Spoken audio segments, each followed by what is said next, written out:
Hello बच्चों, मैं Pinky Singh cartoon की दुनिया के चैनल में आपका स्वागत करती हूँ। आज मैं एक और नई स्टोरी के साथ आई हूँ, दो मूर्ख बकरी की कहानी। आइए सुनते हैं ज़रा।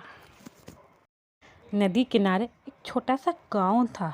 गांव में रहने वाले लोगों ने नदी पार करने के लिए उस पर एक पुल बनाया हुआ था, लेकिन वह पुल इतना गहरा था कि एक बार में केवल एक ही व्यक्ति उस पुल को पार कर सकता है।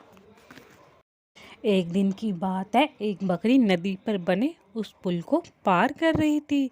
पुल पर चलते चलते उसने देखा एक दूसरी बकरी उसी पुल पर उल्टी दिशा में आ रही थी। कुछ ही देर में दोनों पुलों के बीचों बीच पहुंच गई। पुल को एक बार में केवल एक ही बकरी पार कर सकती थी, इसलिए दोनों बकरियां कुछ देर तक इंतजार करती रही कि सामने वाली बकरी पीछे हट जाएगी, लेकिन ऐसा नहीं हुआ। दोनों में से कोई भी अपनी जगह से नहीं हिली, बल्कि अकड़कर खड़ी रही।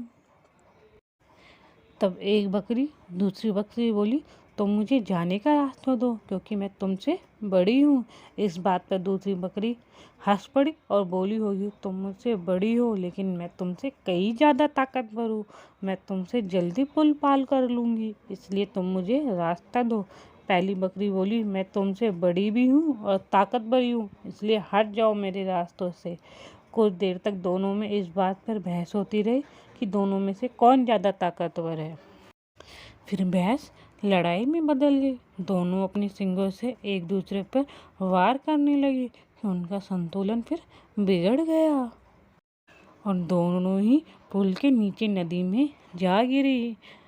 नीचे नदी में तेज धार के कारण उनको वह बहा के ली गई और अंत में वे दोनों मर गईं। कुछ देर बाद दो बकरियां उल्टी दिशा में उस पुल पर चलते हुए आई और बहस करने लगी, कौन सी पीछे हटेगी और कौन दूसरे को रास्ता देगी।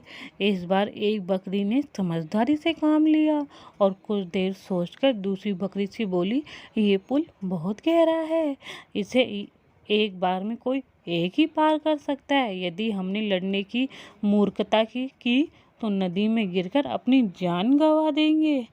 इसलिए ऐसा करते हैं कि मैं पुल पर लेट जाती हूँ, तुम मुझे लांघकर दूसरे ओर चले जाना। दूसरी बकरी को ये बात समझदारी लगी। उसने पहली बकरी की बात मान ली। पहली बकरी पुल पर लेट गई और दूसरी बकरी उसे लांघकर दूसरी ओर चली गई। इस तरह दोनों ने पुल पार कर लिया। बच्चों, कैसी लगी आपको दो मूर्ख बकरियों की कहानी? मुझे कमेंट करके ज़रूर बताना।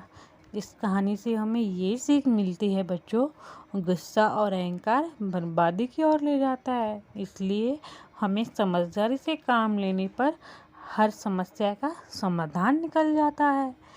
Thank you.